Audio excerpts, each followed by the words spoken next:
There are moments on live television that nobody plans and nobody forgets. Not the producers who spent the morning going over the rundown and deciding which segments would generate the most engagement and which guests would bring the energy that the show needed on a Tuesday morning in the specific way that The View needed energy on Tuesday mornings, which was the energy of something actually happening rather than the energy of something being performed for the camera. Not the co-hosts who had reviewed the guest list and prepared their questions and calibrated their positions on the topics that the segment was likely to cover. Not the audience who had arrived early and taken their seats and settled into the specific quality of anticipation that a live television audience carries with it, the anticipation of people who understand that what is about to happen is going to happen only once and that being present for it means being present in a way that watching it later on a screen will never quite replicate. Nobody planned what happened when Spencer Pratt compared himself to Barack Obama on The View. Nobody could have planned it. Nobody, in the full exercise of their professional imagination and their knowledge of what Spencer Pratt was capable of saying in any given television context, could have constructed in advance the specific quality of what happened in the room when those words came out of his mouth and landed in the air of the studio and settled over the table where 5 women were sitting and processing what they had just heard. Nobody planned it. And the moment Joy Behar responded to it, nobody who was in that room would ever forget it. To understand the full weight of what happened, you have to understand who Spencer Pratt was in the specific cultural moment in which this encounter took place, which requires understanding both what he was and what he was not, because the gap between those two things is where the comedy lives and where the significance of Joy Behar's response finds its specific and devastating precision. He was a reality television personality. Not in the diluted sense in which the phrase has come to apply to almost anyone who has appeared on a program that presents itself as documenting real events rather than scripted ones, but in the purest and most distilled form of the thing, the form that had no other identity underneath the reality television identity, no other claim to public attention beyond the specific and peculiar claim of having been visible on screens in people's living rooms at a moment when the screens in people's living rooms were paying attention to him. He had been on the hills. He had been the villain of the hills, the specific and necessary villain that the narrative of the hills required to function, the person who generated the conflict that the show needed and who did so with a commitment and a consistency that, whatever else could be said about it, represented a genuine and considerable investment of himself in the project of being disliked by as many people as possible for as long as the show ran. He was good at it. He was possibly the best at it that anyone had ever been at that specific thing in that specific format in that specific cultural moment. But being the best villain on a reality show is not the same as being something, and the difference between being the best villain on a reality show and being something was the difference that Joy Behar's one-liner would make absolutely, permanently, and hilariously clear. He had not faded the way that people who had been the best villain on a reality show typically faded when the show ended and the specific engine that had been generating their visibility stopped running. He had fought the fade with everything he had, which was considerable if you measured it in terms of the specific skill of generating attention and less considerable if you measured it in terms of the things that attention is usually supposed to be a response to. He had appeared on podcasts. He had made statements on social media.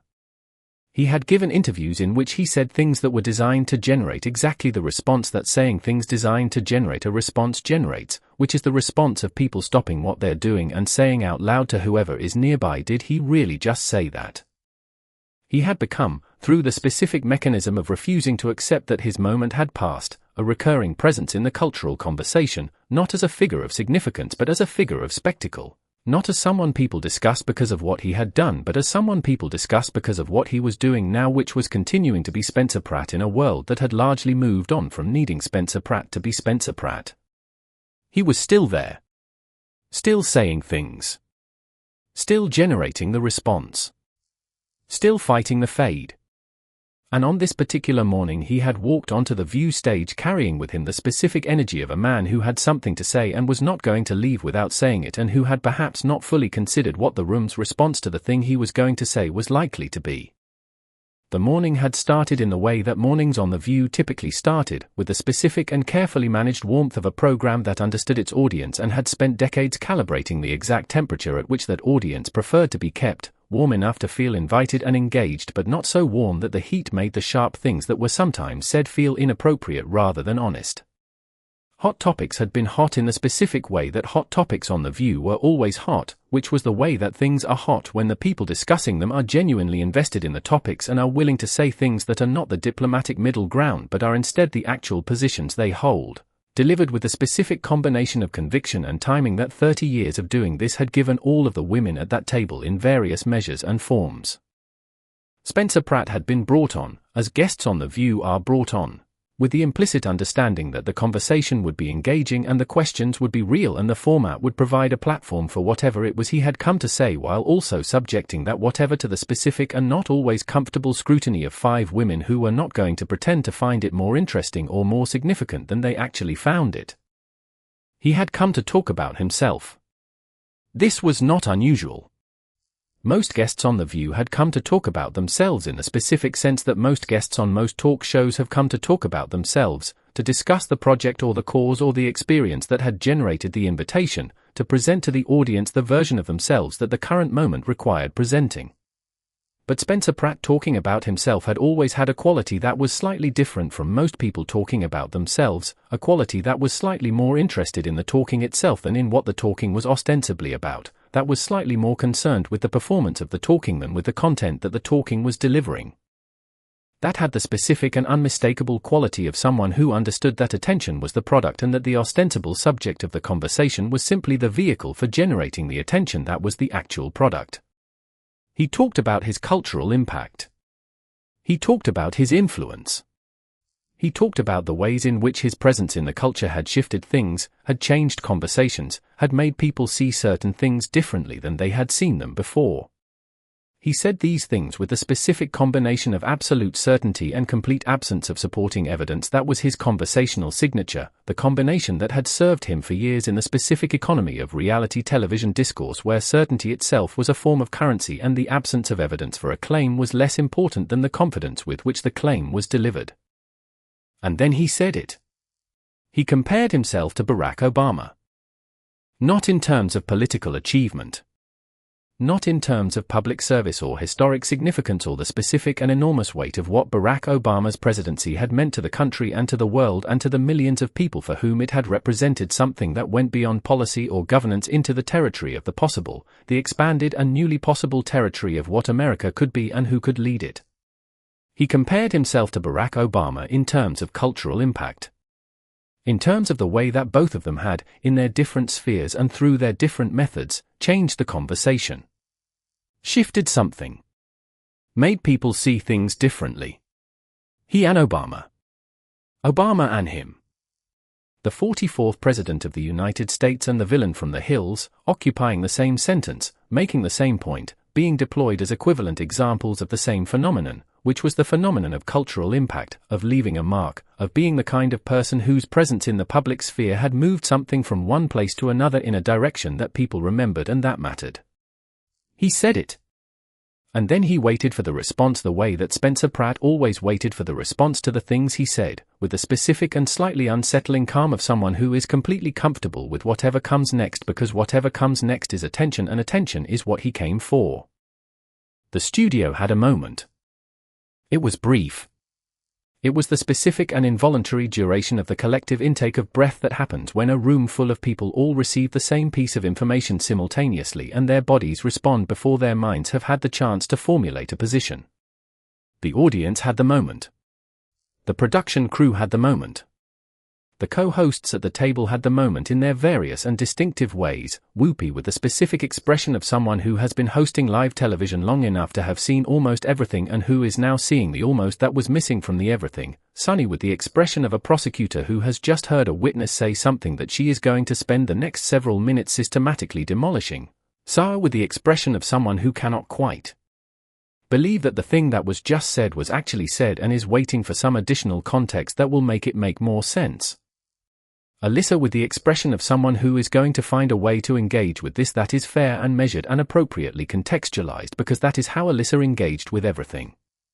And Joy Behar with an expression that was none of those things and all of those things and something else entirely, the expression of a woman who has just been handed the gift of a lifetime and who is already unwrapping it before the person who handed it to her has finished saying the words.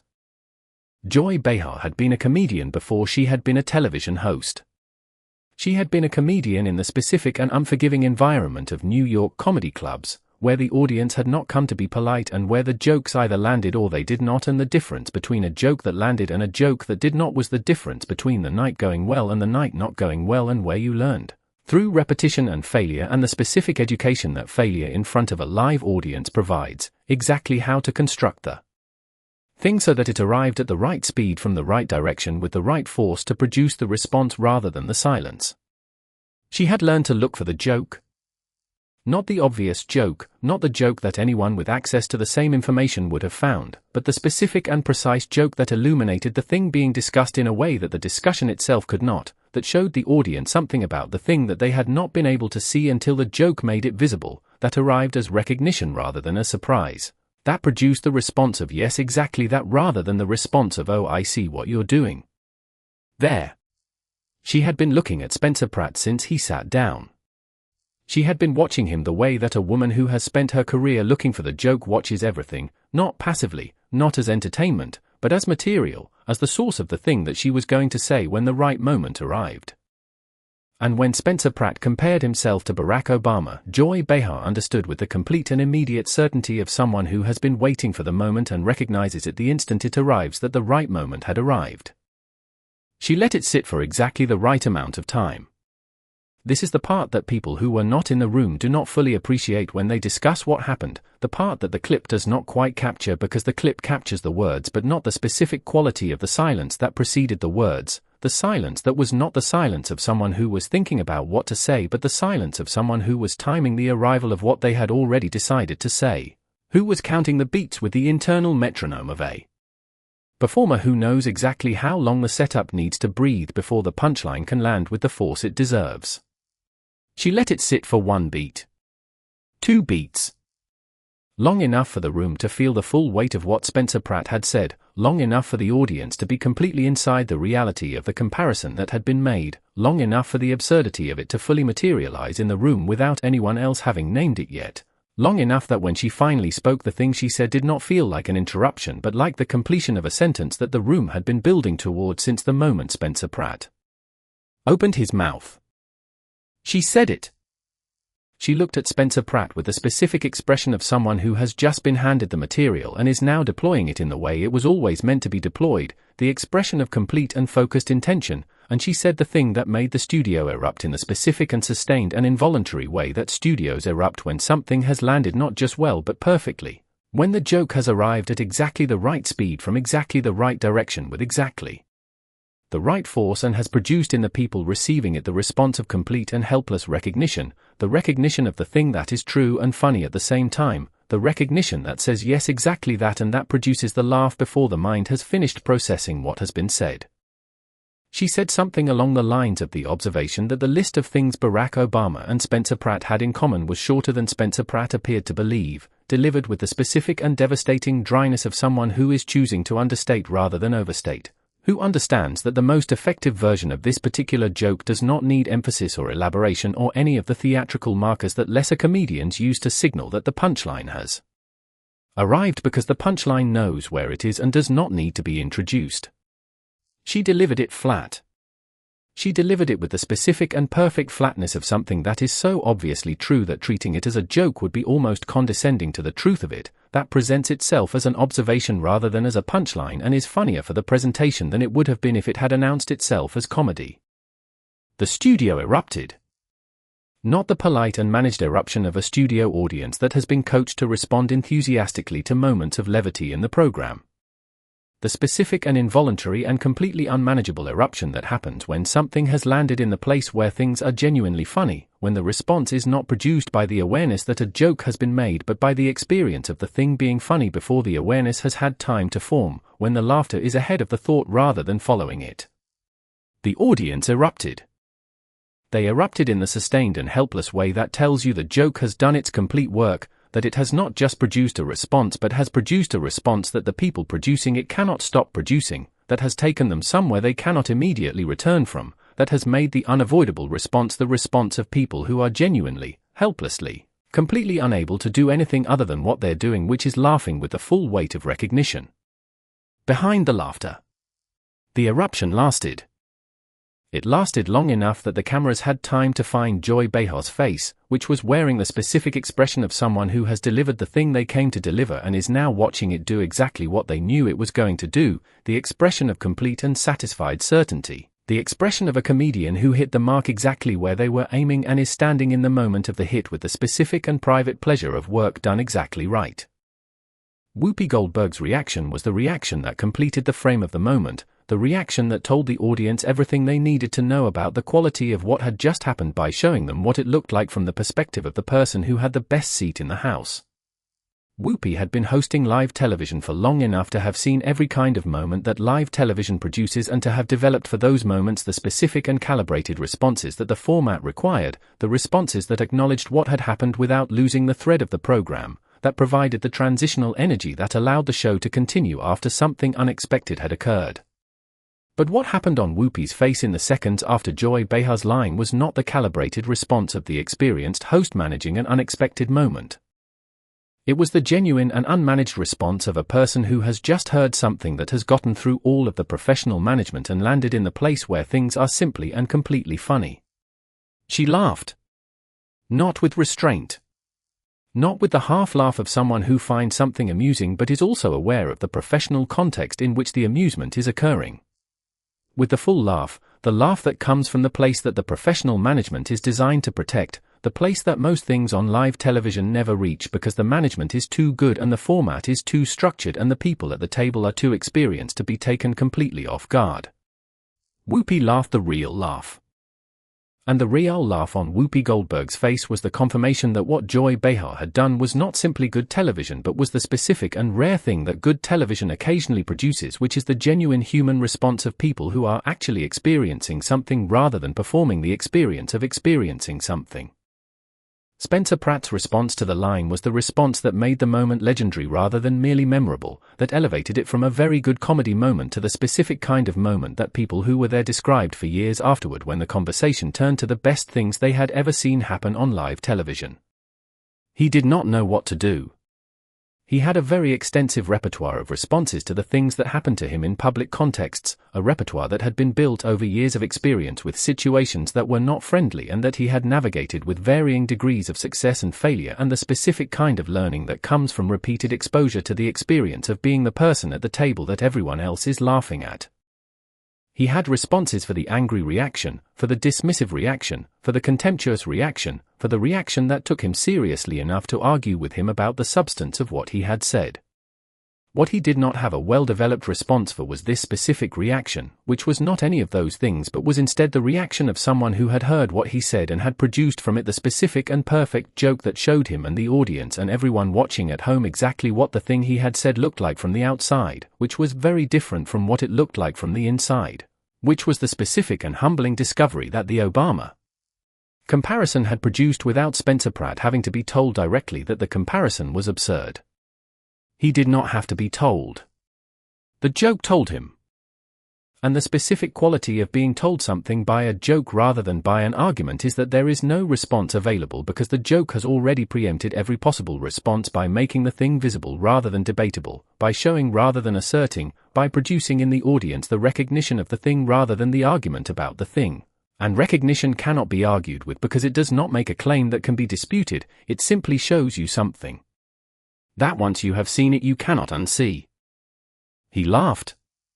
It was not a completely convincing laugh, but it was a laugh, and the decision to laugh rather than to argue or to double down or to find some other response was the first genuinely correct decision Spencer Pratt had made in the entire conversation. The first moment in which his response to the situation was appropriate to the situation rather than being the response that Spencer Pratt had prepared for some other situation and was deploying here because it was the response he had. He laughed with the specific laugh of someone who is performing appreciation for a joke while simultaneously processing the specific quality of what it felt like to be on the receiving end of that joke, which was uncomfortable in the particular way that things are uncomfortable when they are accurate rather than merely unkind, when the thing that has been said about you is not an exaggeration or a distortion but an observation, when the laugh is at something real rather than something constructed. When the joke is at your expense but the expense is something you actually spent rather than something that was attributed to you unfairly. He laughed. And the laugh, however imperfect, was the right choice. He survived the moment the way that only the people who are willing to laugh at themselves ever fully survive such moments, and the survival, however partial and however qualified, was its own small and genuine achievement. Sunny Hostin had been watching all of this with the specific expression of a former federal prosecutor who has just heard something that she wants to engage with at a level that goes deeper than the comedy. That wants to interrogate not just the absurdity of the comparison but the specific and revealing quality of what the comparison said about the person who had made it and about the broader cultural conditions that had made such a comparison possible in the mind of a person who had access to sufficient information about both Barack Obama and Spencer Pratt to understand the distance between them.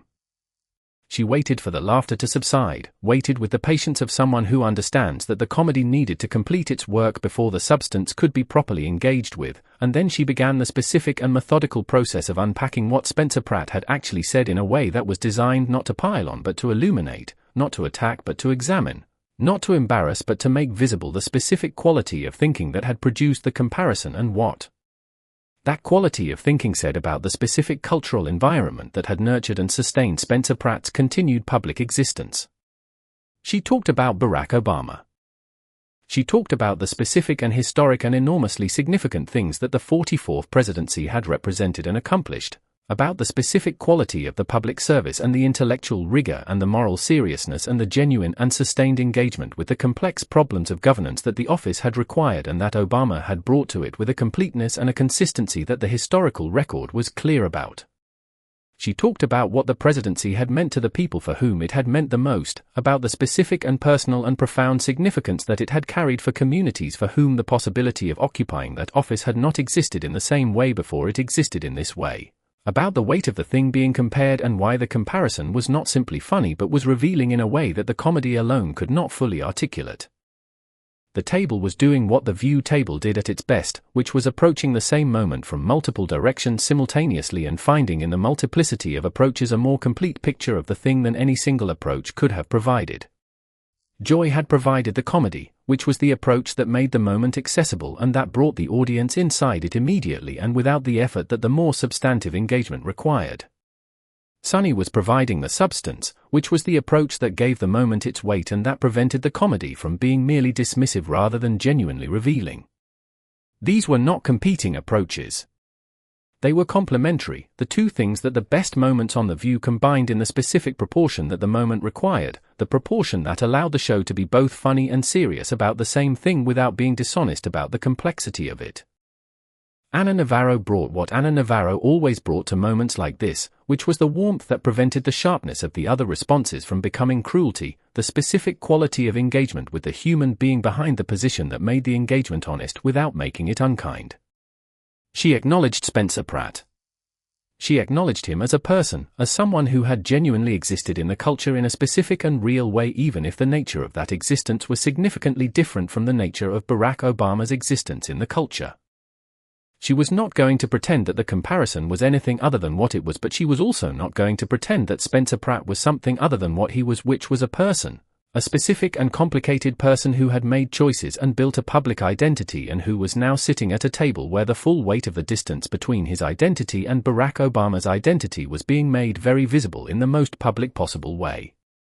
She found in the situation the thing that was worth finding beyond the comedy and beyond the substance, which was the specific human quality of someone who had perhaps overestimated the significance of their own cultural footprint in the specific way that the environment of reality television made it very easy to overestimate such things. Who had been so thoroughly immersed in the attention economy of that environment for so long that the perspective necessary to calibrate the size of one's cultural impact against the size of other people's cultural impacts had perhaps been harder to maintain than it would have been in a different environment.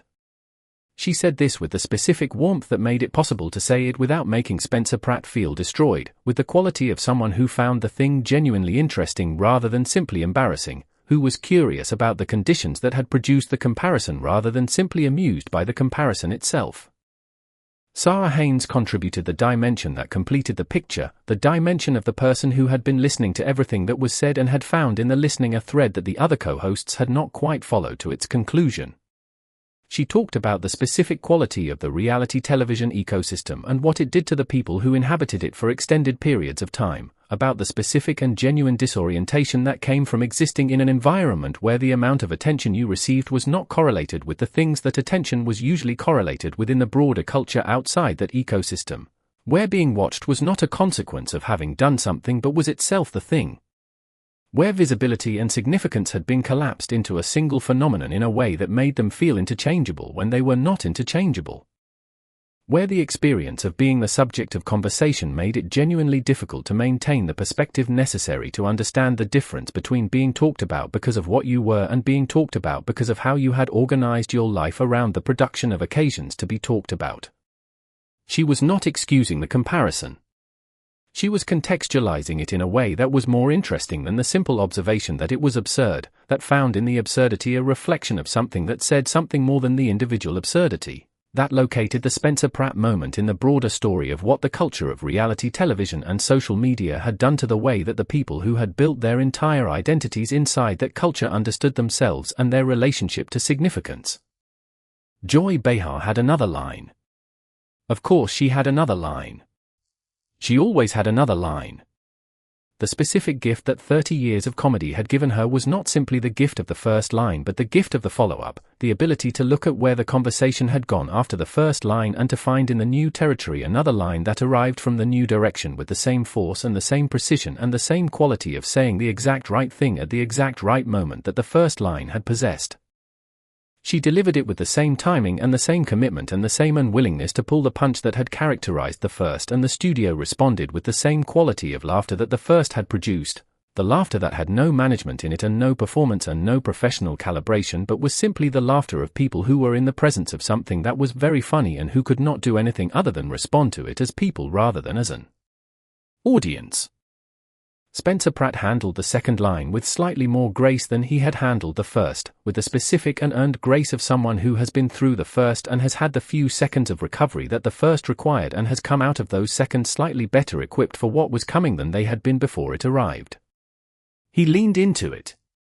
He said something that acknowledged the comedy of the situation in a way that was more genuinely self-aware than his initial response had been, that performed less and revealed more. That had the quality of someone who had decided in the few seconds available that the best available response to being the subject of a perfect joke in front of a live audience was to be genuinely amused by the perfection of it rather than to protect himself from the amusement. That had the quality of someone who had remembered, in time,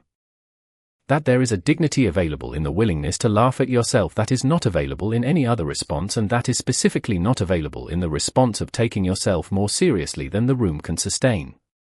He made the room laugh with him rather than at him. Not all the way. Not completely. But partially. And partially was enough. Partially was the specific and genuine and hard-won achievement of a moment that had seemed like it would produce nothing but the very particular humiliation of having compared yourself to Barack Obama on live television and having had Joy Behar's one-liner tell the room and the world and the cameras that would carry the moment far beyond the studio exactly what that comparison sounded like from the outside. Whoopi brought the conversation back in the way that Whoopi brought conversations back, with the specific skill of someone who had been doing this for long enough to know exactly how much time to give a moment before beginning the process of moving away from it, how to acknowledge the moment with the respect it deserved without allowing the acknowledgement to become the new moment, how to honor what had happened while also signaling to the audience and the production and everyone involved that the show was continuing and that there were other things to discuss and that the discussion of those other things would be conducted with the same quality of engagement and the same willingness to be honest and sharp and funny that had produced the Spencer Pratt moment. She said something that accomplished all of this in the specific and elegant way that things Whoopi said accomplished multiple things simultaneously, that tied the moment to something larger without diminishing it, that gave it its proper place in the conversation and in the hour without making it the only thing the hour was going to be about. She was very good at this. She had been very good at this for a very long time. And the goodness of it was the specific and professional goodness of someone who has learned through decades of practice exactly how to hold a room together when the room has been pulled in a direction that makes holding it together require skill, who has the specific authority that comes from having earned it through the specific work of being present and prepared and genuinely engaged with whatever is happening in front of you regardless of what that whatever turns out to be. The moment lived. It lived the way that moments live when they have been fully themselves, when all of the elements that made them possible have been deployed in the right combination at the right time, and the result is the specific and irreducible quality of something that happened and cannot be unhappened, that landed in the memory of the people who witnessed it and would stay there because the memory of it had not just the emotional resonance of something that felt significant but the intellectual recognition of something that was true. Joy Behar's line was true. That was the specific and most important quality of it, the quality underneath the comedy that gave the comedy its weight and that made the laughter mean something beyond the simple and immediate pleasure of a joke told well. It was true in the way that the most effective comedy is always true, in the way that uses the joke as a delivery mechanism for the observation that the straight conversation could not quite deliver with the same force and the same clarity and the same inarguability, because the straight conversation gives the person being observed the opportunity to argue and the joke takes that opportunity away, because the joke shows rather than asserts and showing produces recognition rather than debate, and recognition cannot be argued with because it does not make a claim but demonstrates a reality. The reality that Joy Behar's line demonstrated was the reality of the distance between what Spencer Pratt was and what Barack Obama was, a distance so enormous and so obvious and so completely visible from every angle that the attempt to bridge it with the language of cultural impact was itself a joke, was itself the comedy of proportion, the comedy that happens when someone attempts to cross a distance that cannot be crossed with the tools available to them. Barack Obama had served as the 44th President of the United States, had navigated the specific and enormous and genuinely historic demands of that office with the quality of intelligence and discipline and moral seriousness that the historical record documented, had represented to millions of people the possibility of something that had not existed in that form before it existed in that form. Had left behind the specific and permanent mark of someone who had done something that changed what was possible rather than someone who had been visible while other things were happening. Spencer Pratt had been on the hills. He had been the villain. He had fought the fade. He had compared himself to Barack Obama on The View. He had survived Joy Behar's line with partial and qualified grace. He had continued, as Spencer Pratt always continued, to be Spencer Pratt in a world that had moved on from needing Spencer Pratt to be Spencer Pratt.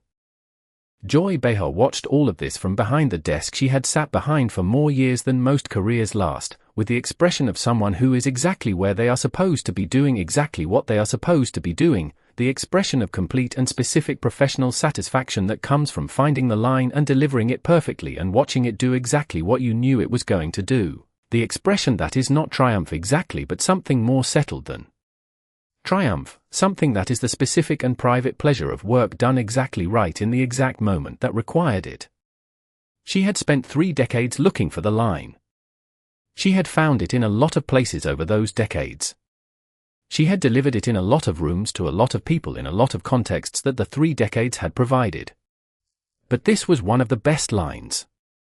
This was one of the specific and rare lines that arrived pre-assembled, that required from her nothing except the timing and the commitment and the flat delivery that the flatness made funnier than any emphasis could have made it, that had the quality of something inevitable rather than something constructed, something that had always been waiting in the material and that she had simply seen and picked up and handed to the room in the form it had always been.